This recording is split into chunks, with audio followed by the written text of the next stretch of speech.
Okay, everybody, welcome to June 15th, 2021. This is a general work session agenda meeting for us tonight. Item A1, this is an election process presentation coordinated local mail ballot and polling place. Karen Goldman with Colorado Municipal Clerk Advisory Program is going to help us out with this. Karen, are you there? Excuse me, I am. Can you hear me? Can you see me? Yes, ma'am. Okay, great. Thank you very much. Before I get started, I just tell you a little bit about myself and about the Municipal Clerk Advisor Program. I am a former municipal clerk. I'm a retired municipal clerk. I served in both Lakewood and Aurora. And I also spent 8 years down at the Colorado State Senate as the Senate Secretary. The Colorado Municipal Clerk Advisory Program is a brainchild of Sam Mammoth, the former executive director of the Colorado Municipal League, who was a big advocate for and fan of municipal clerks. And several years ago, in collaboration with CIRSA and the Colorado Municipal Clerks Association, they created this advisor program, the idea being that we would go out and mentor and guide municipal clerks in all aspects of the work that they do. I also provide training through the Colorado Municipal Clerks Association in the area of elections. And I am a self-professed and self-confessed election nerd. So here I am, and I want to thank you very much for allowing me to make this presentation to you this evening. I've asked Crystal to be my technical advisor, and so she will be rotating and moving the slides around as I talk about them. I'm hoping that you will have questions that you can ask, and if it's all right with you, I'd like you to wait until I'm done before you ask those questions, because I might actually answer them as I go along.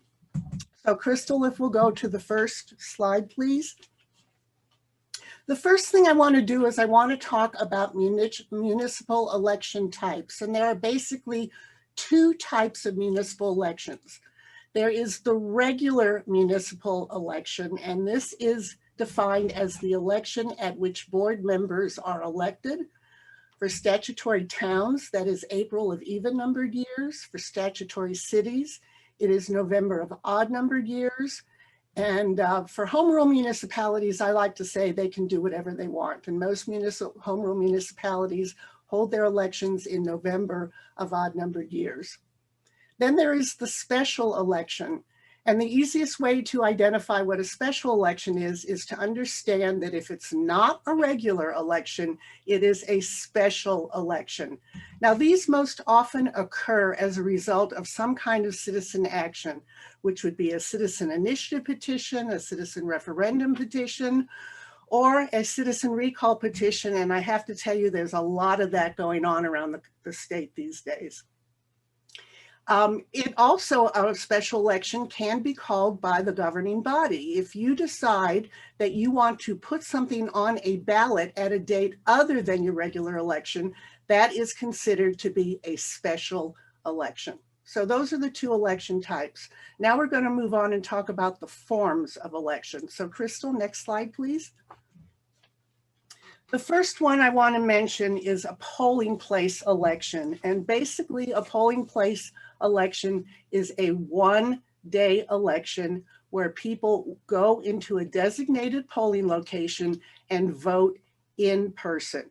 Now, in a polling place election, all registered electors can participate. Registered electors are divided into two groups, active and inactive. But inactive registered electors are still registered and they can all participate.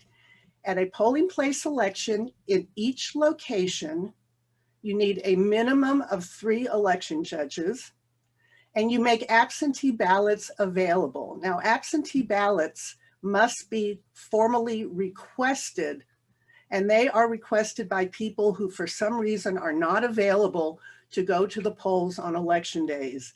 And in the old days, you had to give a reason. But now you don't have to give any reason. If you can't go to the poll or you don't feel comfortable going to the poll. And in 2020, With the pandemic going on and the regular municipal elections for statutory towns being caught right in the middle, we encouraged the use of absentee ballots in every situation, and more people voted absentee than went to the polls for those still conducting polling place elections. Excuse me, I'm getting over a cold. So absentee ballots are available upon request. And for this election, as in any election that is run by a municipality or in which a municipality participates, ballots are to be sent to UOCAVA voters. UOCAVA stands for Uniform Overseas Citizen Absentee Voter Act. And believe me, it took me a long time to memorize that. But basically, these are people who are registered to vote in Wellington, but are overseas working or they're out of state working, and they have registered with the county clerk to receive a ballot.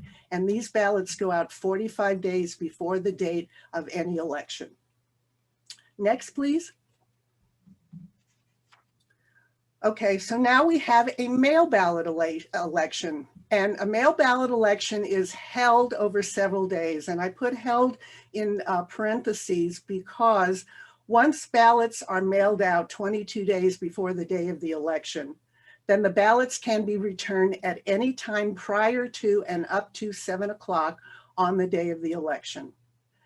The ballots are mailed out and they are returned by mail, or people can drop them off at some designated drop-off ballot box. It could be a box inside your municipal building or another municipal facility. If you're lucky enough to get cooperation from your county clerk, you could be able to use their 24-hour bolted down outside drop box. But that's how ballots are mailed and returned. And what we're seeing more and more is people are using the drop boxes a lot more than returning them by mail.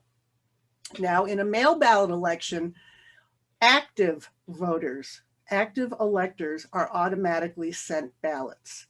Whereas in a polling place election, anybody can vote. In a mail ballot election, only active electors are sent ballots.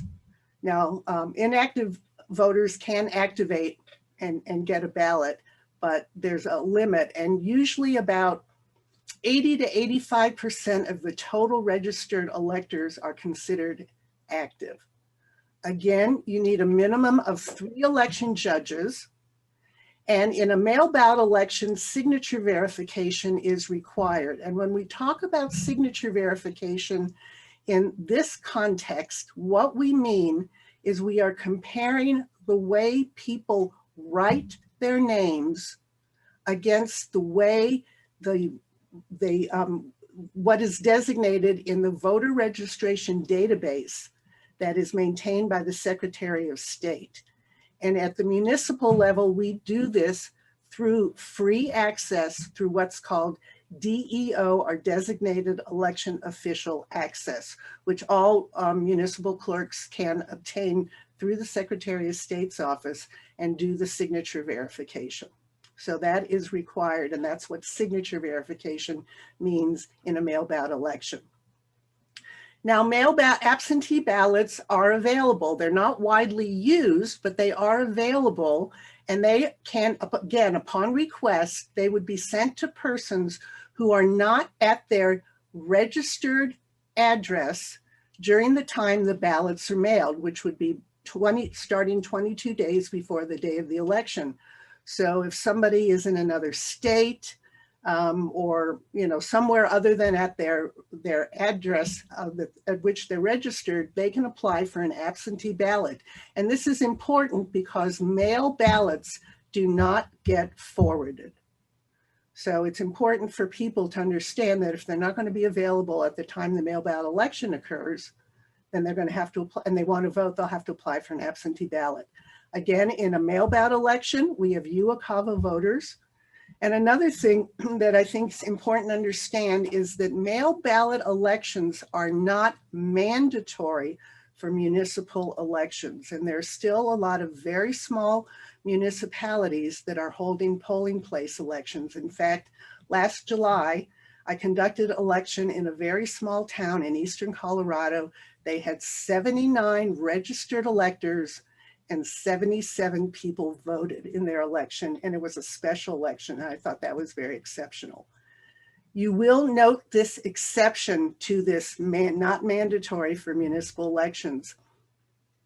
If you decide to hold an election in November on the same day as either the general election in even-numbered years or the coordinated election in odd-numbered years, and you choose not to be part of the coordinated election in either year, you have to have a mail ballot election, and this is a statutory requirement. But other than that, if you wish to hold a polling place election, that's perfectly acceptable. Now we'll move on to coordinated elections. Next slide, please.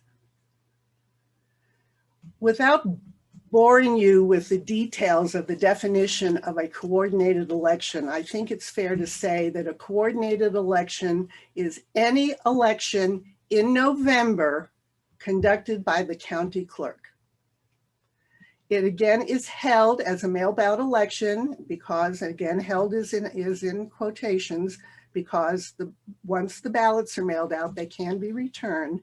And in a coordinated election, it requires the municipalities to sign an IGA, an intergovernmental agreement, in which the governing body or the municipality agrees to abide by the Title I election provisions.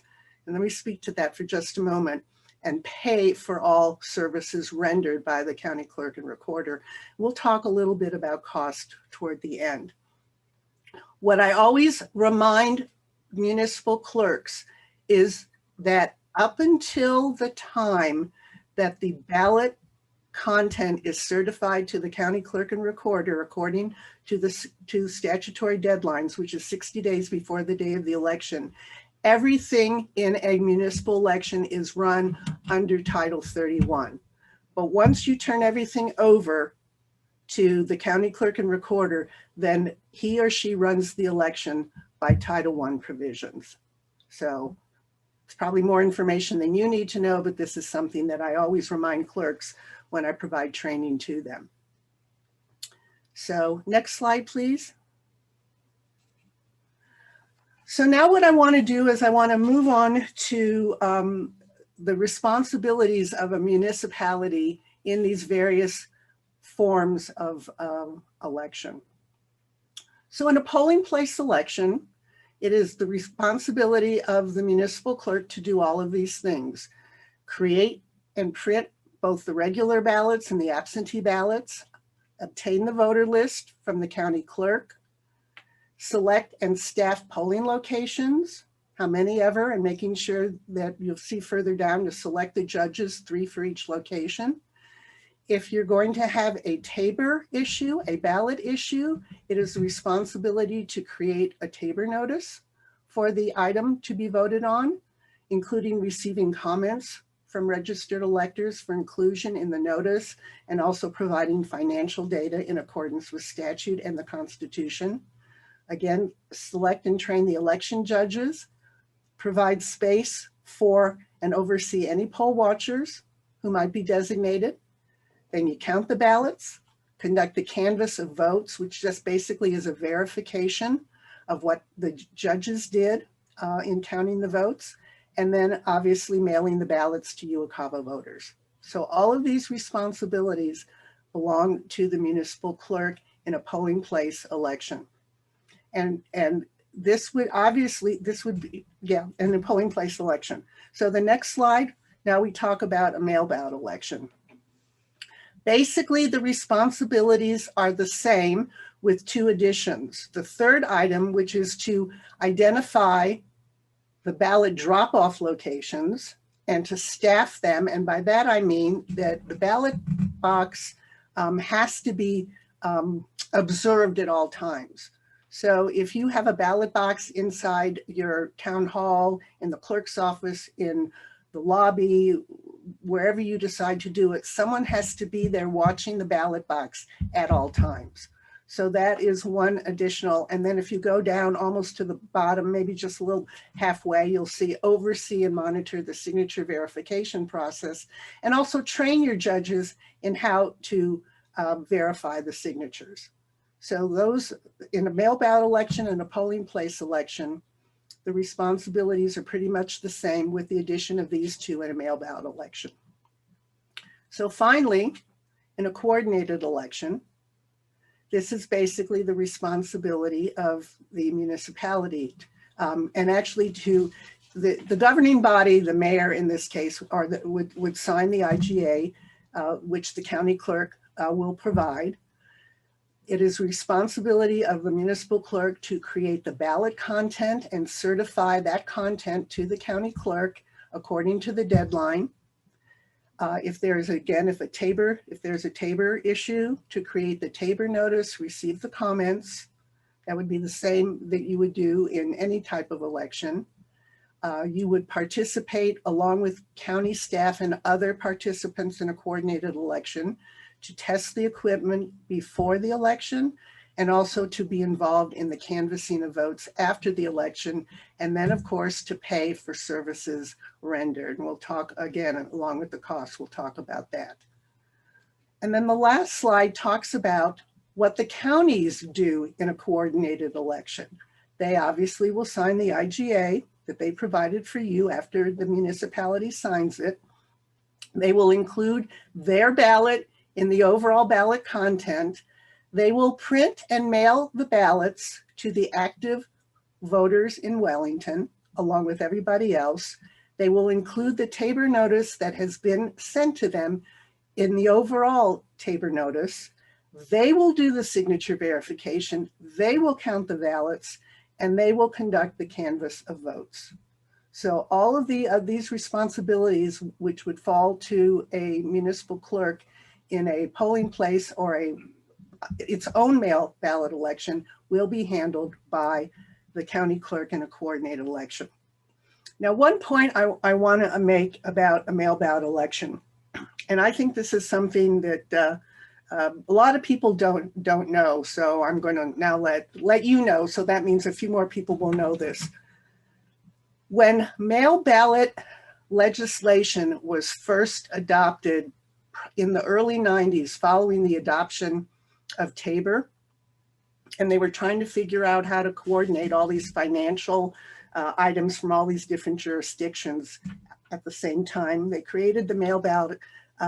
One of the things they did was they created mail ballot legislation, but the only elections that could utilize mail ballot were non-partisan elections. And of course, all municipal elections, regular elections where people are elected to their positions, are nonpartisan. So we were the first. We were the guinea pigs, or have, as some like to say, the laboratories of democracy. I've heard that down at the Capitol, but we were the very first. And it really wasn't until 2013 that law was passed requiring all elections run by the county clerk and recorders to be done as mail ballot elections. So they like to, Colorado does it really, really well. And they like to tout how great a job they do, but and they do. However, we did that great job first. So just something that I like to let everybody know.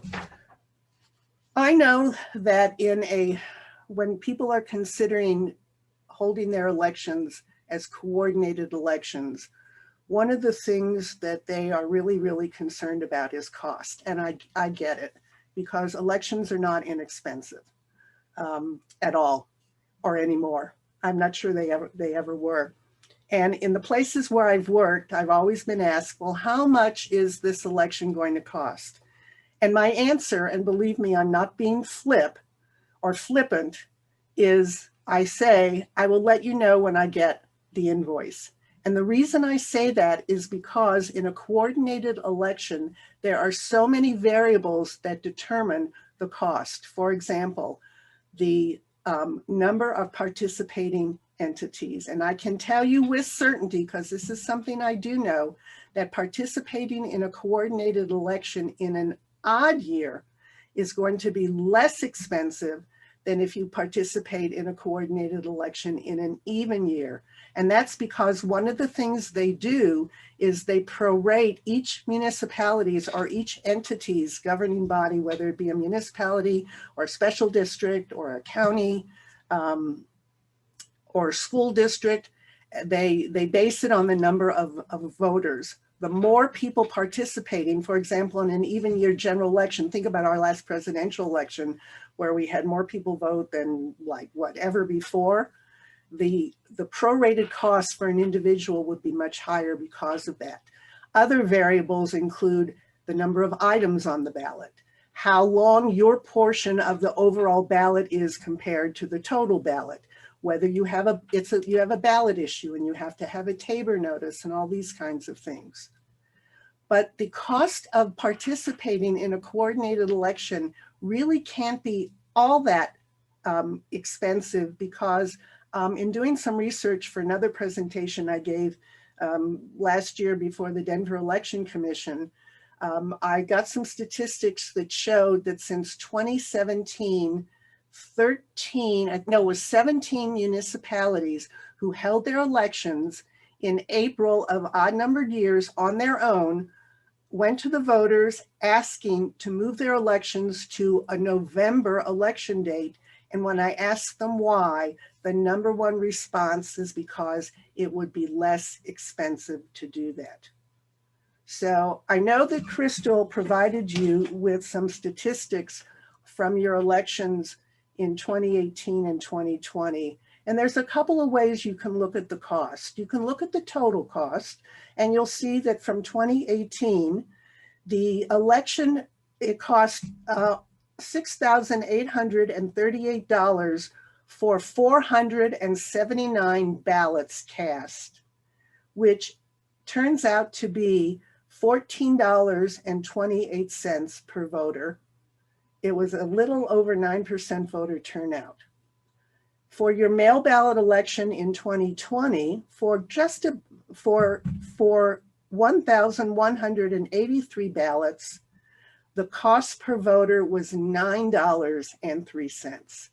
So you'll see it actually was less expensive to run that polling place, the mail ballot election on a per voter cost, even though it cost more overall, and you had a little over 20% voter turnout.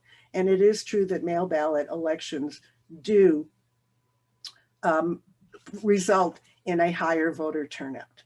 Now, obviously, we don't know, I don't know what was on the ballot in 2018 in addition to electing people versus 2020. And we do know that people vote only, mostly when they're interested in what's on the ballot. But we do know that mail ballot elections do result in a higher voter turnout if that's something that's important. So this is a bird's eye view of the various types of elections, the responsibilities, and I'm more than willing to answer any questions that you might have. So thank you. Thank you, Karen. Anybody got questions? Pretty straightforward.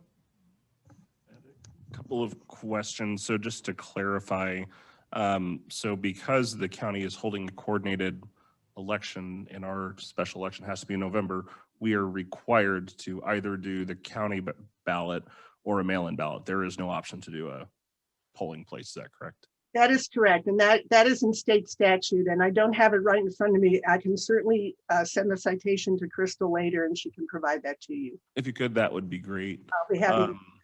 And then I just had a question because I know you'd mentioned that the mail-in election is less expensive. And so are you saying basically that if we were to do a polling place election and we were to have a turnout of, let's call it the 1,000 voters that we had for the mail-in, that would increase the cost from the 6,800 up to above the 10,000?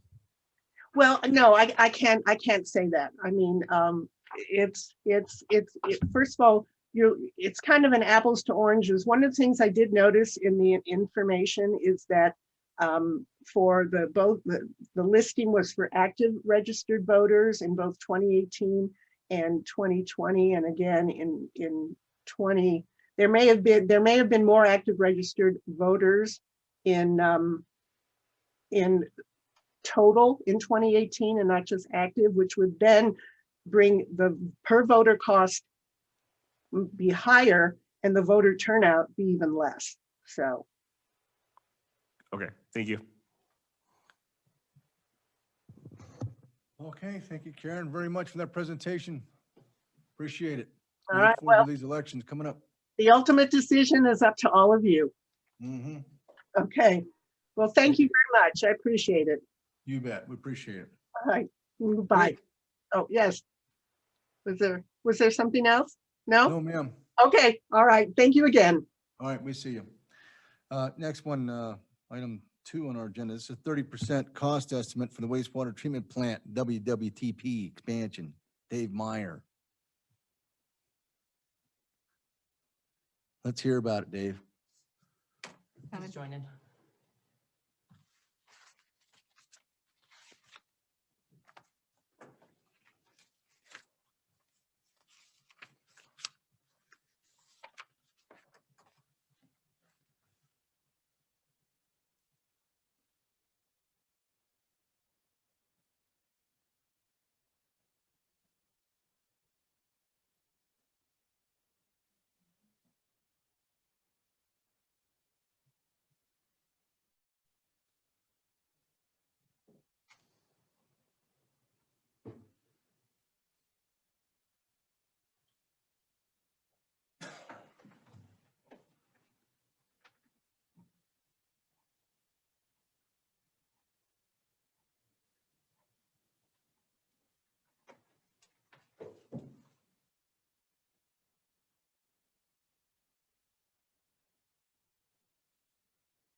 Coming? He disappeared. Let's see if he connects back on.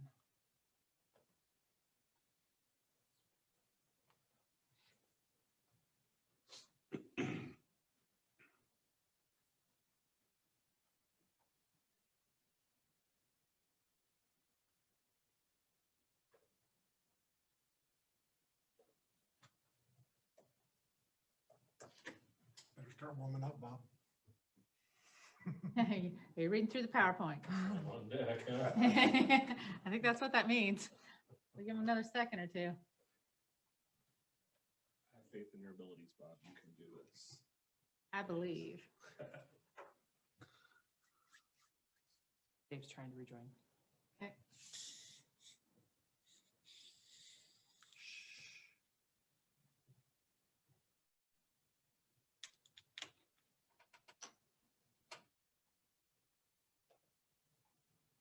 See him?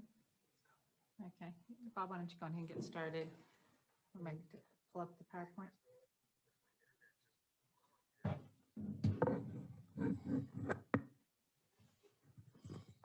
Nope.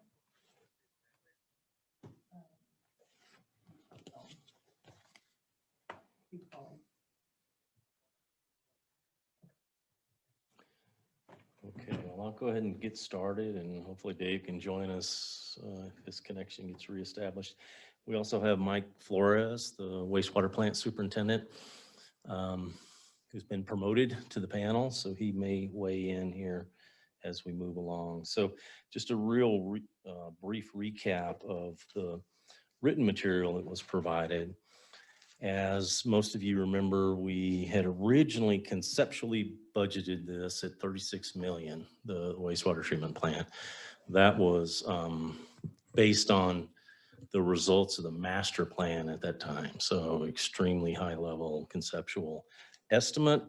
We proceeded on through the 30% phase with our selected consultant, Jacobs. And Moltz was on board to provide pre-construction services for the CMAR, for a potential CMAR contract with Moltz at the appropriate time, which we're working on those contract documents now. Their 30% estimate came in on May 28th at a little more than $41 million. So as you might imagine, that immediately triggered a value engineering effort to see if we couldn't get that budget back where we wanted it. That effort was very intense with Jacobs, Moltz, and several people from town staff involved with that. I might go ahead and flip over to the presentation now. Okay.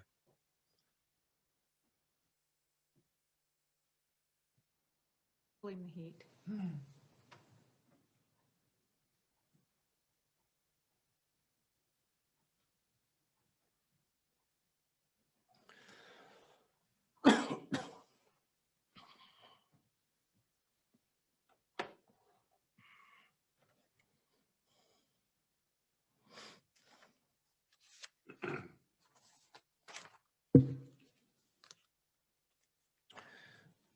So I think we could flip over to the third page.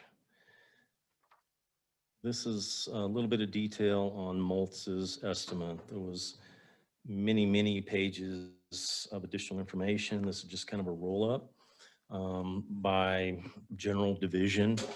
And if there's any questions on this, we can take a stab at answering them. But in general, this is the way a contractor separates out their bid: general conditions, existing conditions, concrete, masonry, metals, so on and so forth. And all that adds up to that, that 42 million number down at the end. Can't actually read that. But, reasons for higher cost. So I think a lot of us already know these reasons, but in general, it's the same thing you've heard on other projects: volatility, thanks to COVID and Texas and hurricanes and things of that sort. One of our biggest concerns is that vendors are just not holding their prices for very long right now either. Some of them told Moltz that we'll hold them for 24 hours, which is obviously going to be a problem later on. Piping of all types has gone up tremendously. Lumber has gone through the roof. And we're also experiencing long and frankly unpredictably long lead times on equipment of all types. So there's a lot of, most of the equipment in a wastewater plant is fairly straightforward. There's a lot of pumps. There's metal components that they're available through several different vendors, but there are more esoteric pieces like the big blowers that's used for air, that are used for aeration, and some other things like that. So that's something we're going to keep our eye on moving forward. So if you flip over, so we had a total of 48 VE items that we looked at. Hey, Bob, I'm back online now if you want me to take it from here. I'm sorry, Bob. I got back online. I could take it from here if you'd like. This is Dave Myer. Sure, go ahead, Dave. I'm sorry what happened here. As soon as Crystal switched me over here, my internet blew up in front of me, and I think we got about half the slides covered here. I'll take it over. Apologize for that. So just a quick recap on the timeline. Yeah, 30% was received from Jacobs on April 30th. And the cost estimate was received from Moltz on May 28th. Value engineering efforts took place after that. The original 30% cost estimate was 48 million. Yeah, go ahead, Bob. Yeah, we've gotten through a bit of that. Oh, okay. Right now we're on the slide that's titled VE list.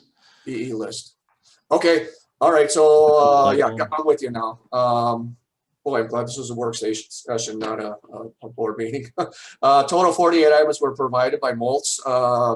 So far, we went through those items and selected 14 of those items for approval in our VE list, and that equated to savings of $1.8 million, which brings down the cost right now to 39 million and some change, as you see there on the screen. Next slide, please.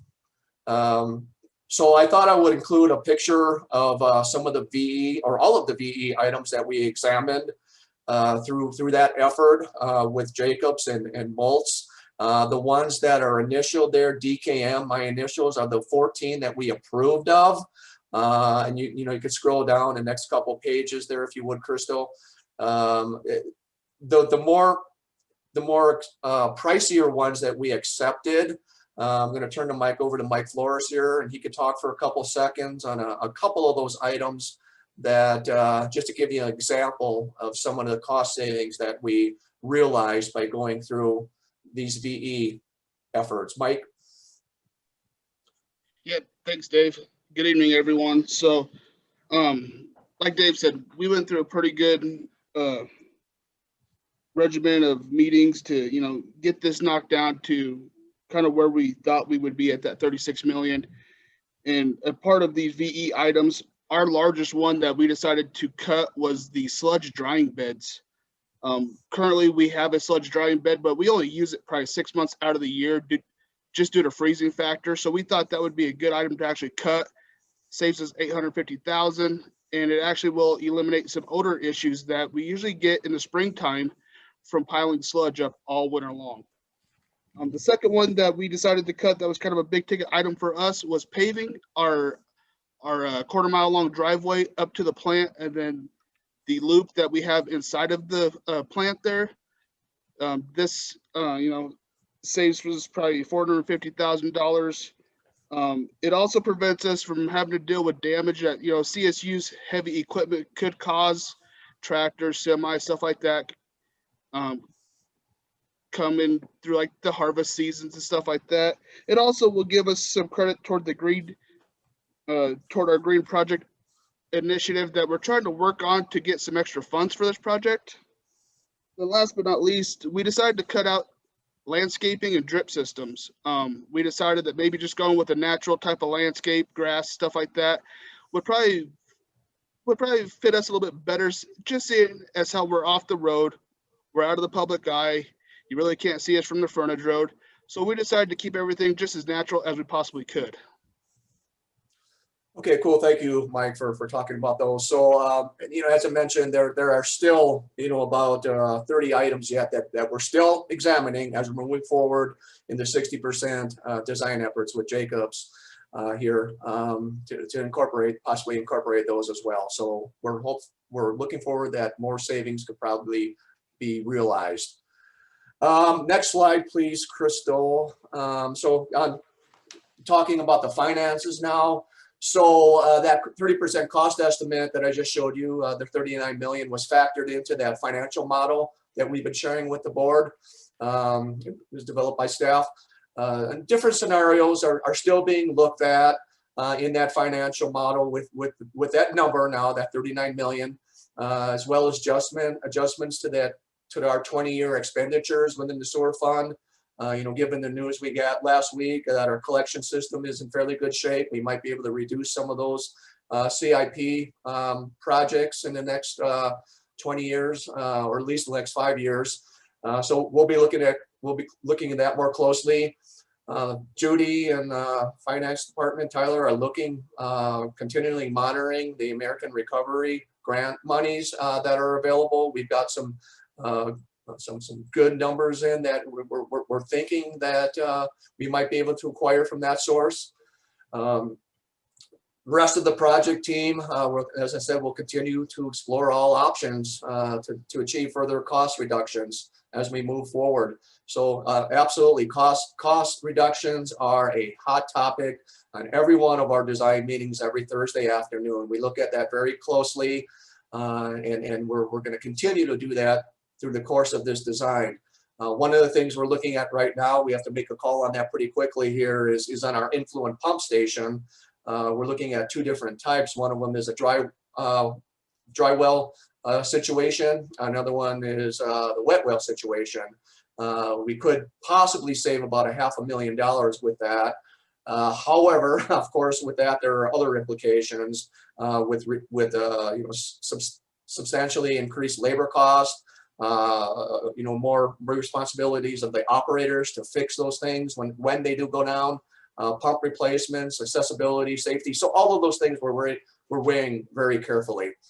The other thing too, I think I'm building on what Bob was mentioning before I joined in late is, been hearing from the contractors and engineers that the market will hopefully become less volatile during the summer and fall, and material prices will at least stabilize, hopefully start to come down as we approach the 60% on both the water and wastewater plant. Right now, Jacobs is moving forward as of yesterday on the 60% design work, incorporating all those VE items that we were talking about.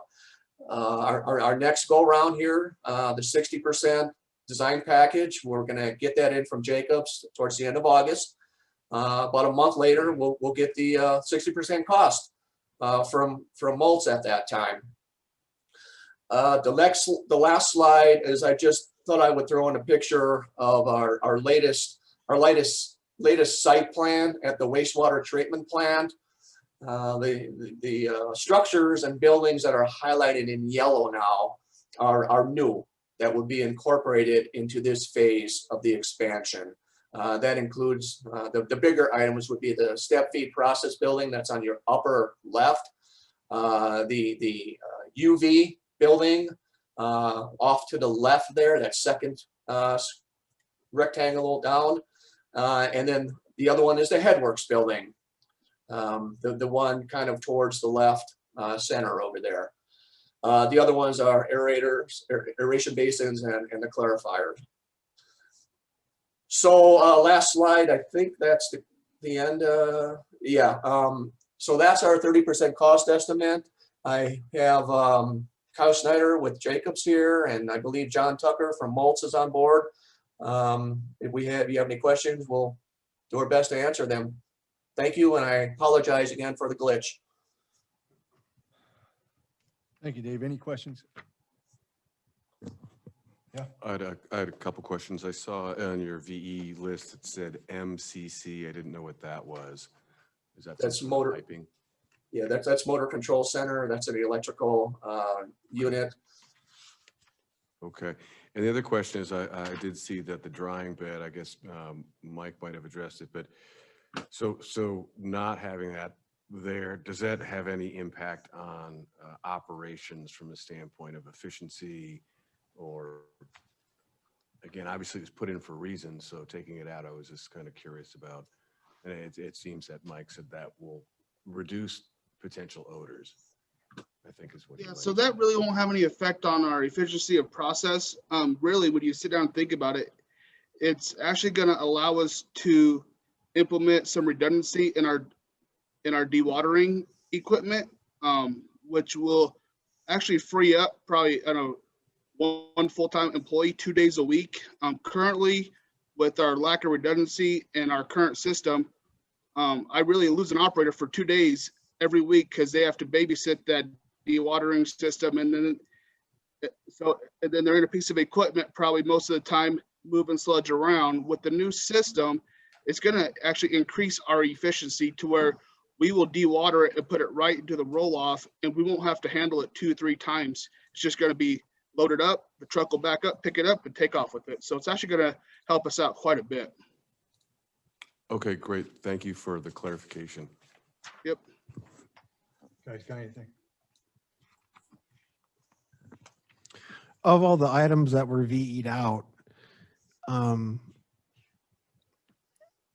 would there be any long-term unexpected impacts that any of this stuff would create? I know you guys are looking at it diligently, but history has shown us that VE at the wastewater treatment plant didn't turn out so well in the long run. Kind of almost may have put us in a position we're in right now. I'm not sure, but I just know that there was discussions when we first kicked this off, and also when we first kicked off the water treatment plant, that there was the previous iterations that are currently in use right now had some serious value engineering done to them, or maybe it wasn't value engineering at that time. Maybe it was just, let's eliminate this, let's eliminate that to save some money.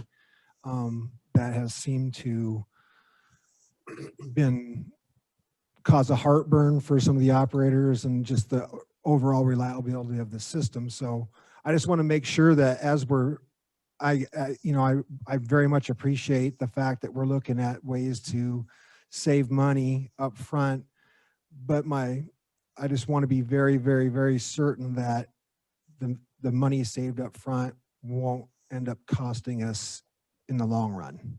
Dave, I'll take this question real quick. Appreciate your view on past value engineering efforts, which haven't necessarily created the value in a lot of our infrastructure. But we are being careful this time around, and all of these cuts are things that we can live with. A lot of them are things that, brick veneer on the buildings. Well, we don't need that, so there are some more substantial cuts that we still need to look at, and Dave mentioned one of them, the pump station at the headworks. So we're hanging on to some of those items that might not necessarily represent enough cost savings to justify the additional staff time required, and perhaps result in additional expenses later on. So those really fall into the on hold category in this list. I was fairly certain that was what was going on, but I just wanted to hear it. I just didn't want to assume it. Thank you very much for that question. Just stay right there. Don't need to go nowhere. Anyone else? What's the hang up with the contract with Moltz? We're working through a few details. It's a very complicated contract. There's insurance things, some other things. So it had to go through a pretty extensive legal review to get in compliance with our purchasing guidelines and state regulations and things of that sort. So we're there in terms of the big items. We're just basically trading drafts back and forth at this point, and you should see that contract very soon.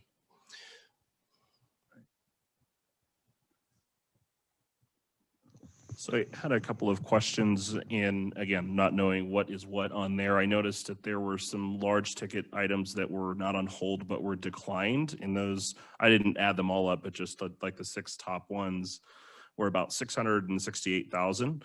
And so I was wondering if you could just shed some light. I know there's like submersible mixers was 150,000. There's a couple other ones I think that were, I want to say $200,000 or $300,000. If you could just kind of shed some light as to why those were declined. Dave, I might ask you to handle that one. Yeah, I can try. I'm trying to find the list here in front of me so I can talk through them a little bit more clearly here. Yeah, this is kind of hearkening back to what Trustee Jerome just said. These are items that we discussed in great detail amongst the design team and the operators to see whether or not it'd be worth to execute these as a VE item. We looked at it from an operational standpoint, from a maintenance standpoint, from a cost standpoint, and those are the ones that the plant operators and the design team felt would not be a good idea to eliminate. These other items, as you mentioned, Trustee Gator, the mixers and things of that nature. Would it be possible, I know on one of the items you actually had some notes off to the side explaining as to why it was declined. Would you be able to just kind of put some of those, so not right this second, but get that out to us so that we can just see more of the reasoning that staff feels that those should be left in? Yeah, absolutely. In fact, I was going to offer that up to the board here. So we've got a couple iterations here on our 30% cost estimate from Moltz. One of them is one of them is the original cost estimate, which was 83 pages. And then we went through the VE items, and then we updated that again. And then we also have another file that just lists the VE items and the ones that we accepted and the notes off to the side. So I think to get the best information to you, I would need to send the revised cost estimate, the one for $39 million, and also the VE list that was approved with the 14 items. So I can get that off to you guys. So we'll provide that to the entire board. Good. Okay, a couple things real quick. Project of this size, that could that meet some significant green credits? And where would you think you might see those? That's kind of in process right now. We're looking at those. It's a big deal in my industry. I get it all the time. I'm part of it all the time. It is, yeah. Dave in particular is looking at that. Dave, can you give us an update on that one? So the Green Project Reserve, that's something that can be worked into the SRF loan. And what we could potentially get out of that is a reduction in interest rates to amount up to $3 million. So if we take out a loan for $30 million, we qualify for $3 million. We could qualify for $3 million at a reduced interest rate, 0.5%, I believe, as opposed to roughly 2.5%. We will have to go through that effort with the state and justify these items as green. Things like VFDs on the pumps, lighting, reduced energy or energy efficient HVAC units. We have a list that we've started that we're going through right now on several items.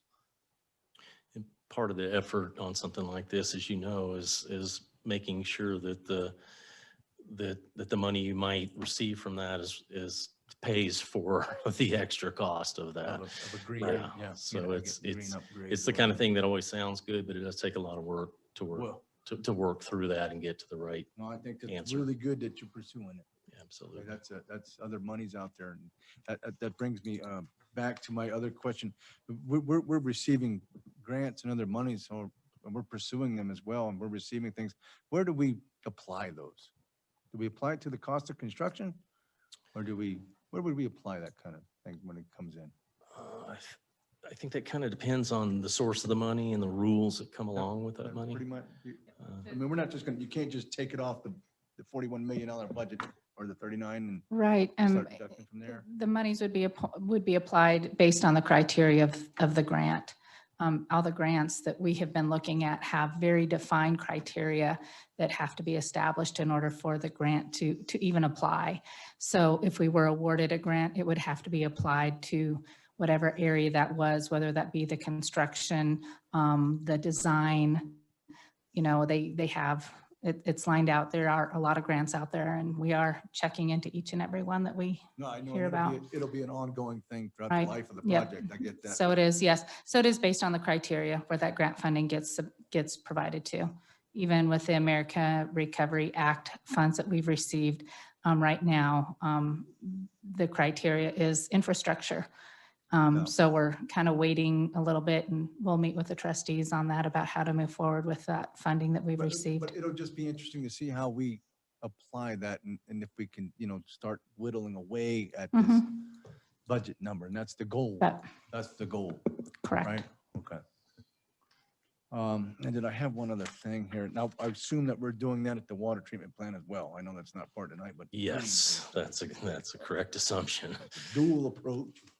Yeah, Got it. we're looking for every dollar we can And then- find. And you got about another 20 items or so that you're trying to ferret out during the 60% meetings and to try to see what else, that's when you'll address those to see if they're. The 60% just has a lot more detail on it. You get better quality Yeah. costing at that point.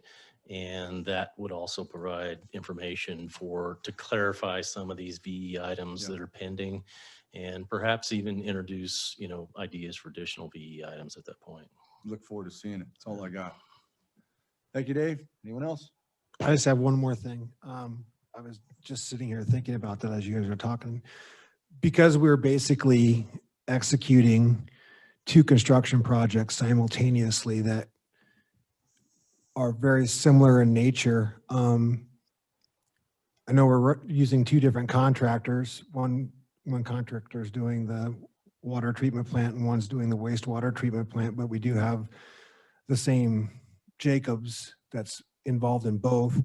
Has there been any discussion at looking at packaging pumps, pump packages, pump groups, all that stuff, in trying to work leverage, volume discounts and volume buying, to kind of look at that also. I know that's something that's been with the price increases going on, especially in my industry, that's something that we as a distributor of goods and services have been very active in doing, and merging our different customers' needs into one large need, and going towards, large manufacturers saying, hey, this customer used to buy X amount of dollars, but now we have 5 that we want to put together.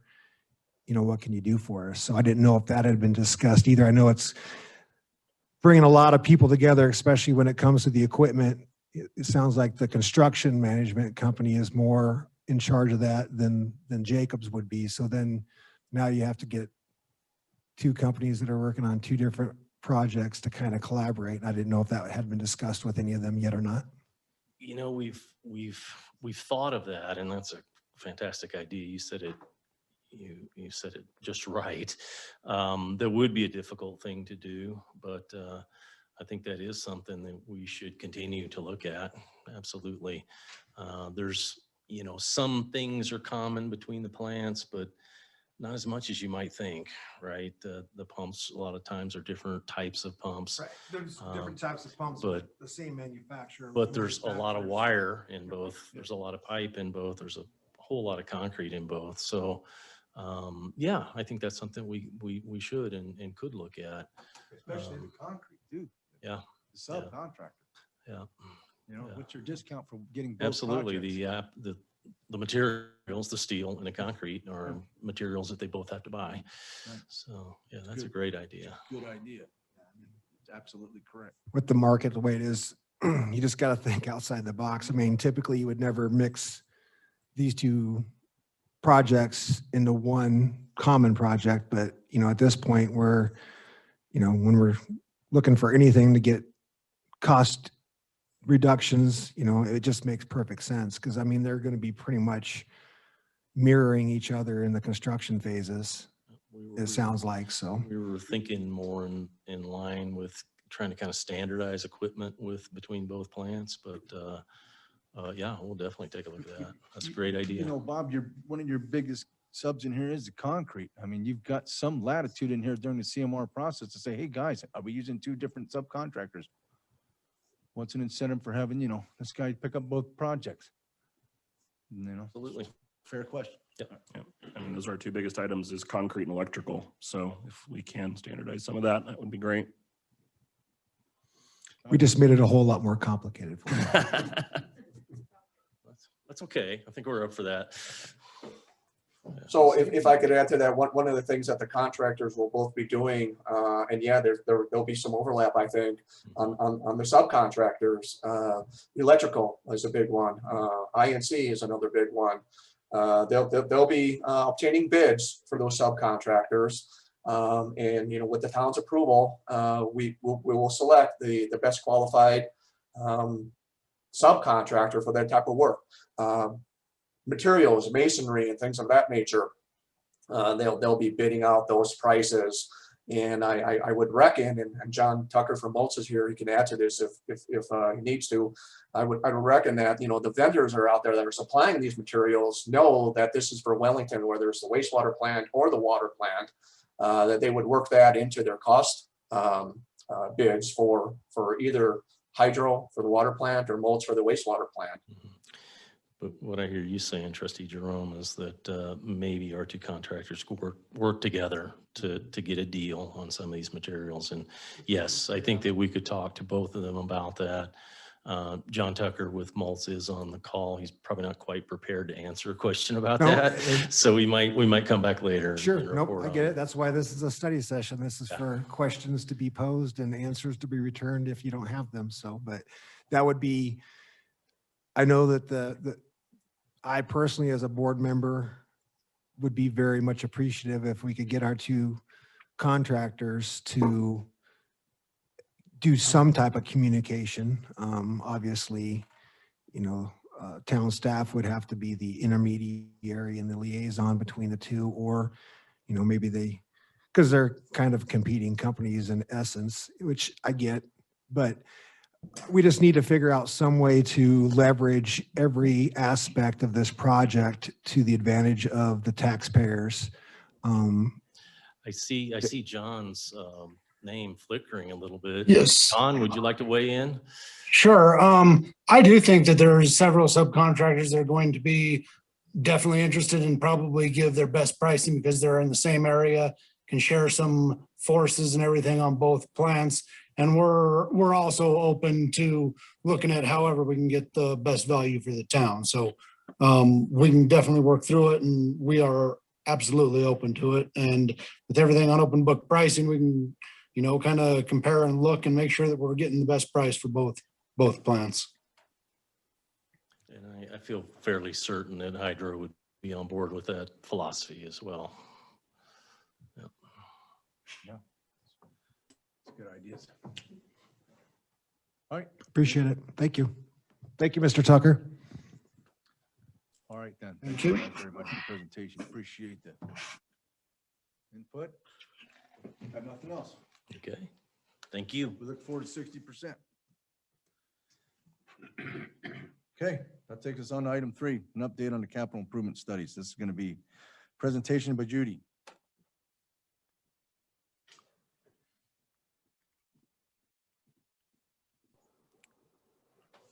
Good evening, board. So this, my section is going to be pretty quick. I just wanted to bring you an update inside of your packet this evening. I pulled the 4 studies that we wanted to visit about tonight so that you don't have to dig through your budget. If you remember in December, we were kind of getting up against a timeline, and instead of scheduling yet another meeting or having to call a special meeting, we did a little bit of a compromise, and we said we would fund these 4 studies inside of the 2021 budget. However, we would not move forward with any of them until we came before the board and asked permission to move forward. And so that's where we are this evening. And with everything that we've had going on, we went back, we visited with the departments that are doing these, the 4 studies that are included. And at this point, it is the staff's recommendation that we postpone all of them for 2021 and that we revisit them for the 2022 budget cycle. So I can't say at this point whether these are dollars saved, whether the studies would look the same or not, but we will certainly, we are currently working on a budget calendar, so we will bring that back to you pretty soon, and we will bring you more information. And so, and again, if you remember, just during that time, we were, you know, the COVID was still very real, and sales tax numbers, we are very, very hesitant to extend ourselves. And we were worried that as we move forward into 2021, that we may have overcommitted. So the good news is our sales tax looks excellent. But again, at this time, we are not expecting that we are going to complete any of these studies in 2021. So if you have questions, I will try to answer them. If not, 2 of the studies were in Cody's department and 2 of them Kelly will be in charge of. So again, you're going to see these again in about a month when we start our budget discussions. Anyone? Go ahead. Just the one thought on my standpoint is I appreciate staff bringing this back. I was actually the one that asked that this be brought back, so I really appreciate you guys doing that. It means a lot. I'm in 100% agreement. If we're on the edge and we don't necessarily have the time and we're not in a good place to do the studies, it's worthless to spend money on a study that's just going to sit on a shelf. So I'd prefer that we, I know there's some other things we might need to use the funds for, but I think that would be great. And then we can revisit. And if we think we're ready for those next year, then we can have that discussion. Absolutely. And we also have some additional grant programs going on with that downtown area study. So we may have some overlap area, and we will bring you more information when we have that. Okay. We like it. Thank you, Judi. Thank you. Okay. I don't have any other items. What else? On your mind? Anything while we're here? Go ahead. So this is just a general comment with, this is with both the water plant and the wastewater plant. And I know we can't control prices and things like that. I'd really like to make sure, I know staff, I appreciate the value engineering you're doing now. That's great. Let's keep doing that. the concern that I have when we keep looking at the financing for these projects, we keep looking at the ARA fund or money that's coming in. And I really don't like the idea of we're going to get this money and it's just going to go to help pay for, well, this actually costs more. I understand the early numbers. I get that. I would just really appreciate if we're not taking all of this funding that's coming in and just using it to pay for overages. I hope not. Yeah. So if we could just continue to work hard, I know you guys are doing that, but let's just really try to keep those costs and get those down in any way we can. And if it's bringing contractors together, having conversations, and even if it's a little challenging logistically, let's do everything that we can to try and reduce those so that we're not just taking all this funding that's coming in. And then it'd be nice to actually be able to decrease the bill to the taxpayers, not just, by the way, we're not gonna have to raise it more. So. Agreed. One other thing, Patty, didn't we have got a few requests on all of the different areas that we're pursuing monies out there. And we were going to compile a list sometime down the road of the areas that we're looking for and what we're looking at, just in case there's an idea that comes up that we never touched on. Sure, we can try to put something together. Things are still very fluid at this point. You know, it'd be hard, maybe next month. No, if you're not ready, I understand. Yeah, I we're didn't wanna not lose quite there that. yet. I Yeah, didn't oh, wanna lose absolutely that, not. 'cause Yep, You never know, there might be something that. somebody knows absolutely, about. absolutely. There's nothing that has a deadline on it that we couldn't meet if we brought it to you, say, next month. Right. So, And one last thing, Bob, now, as you're going through the CMR process on both projects, you get to see the list of subs. You can see if we're using another sub or not, or one sub on the same project or not, right? You get to see all that, right? Yeah, it's an open book It's an open process. book and- We get to see as much detail as You we get want to See the see. cost and you get to see margins, right? Absolutely. All right. Yep. Okay. That's it. That's it. That's all I got. Okay, guys, thanks. Thank you.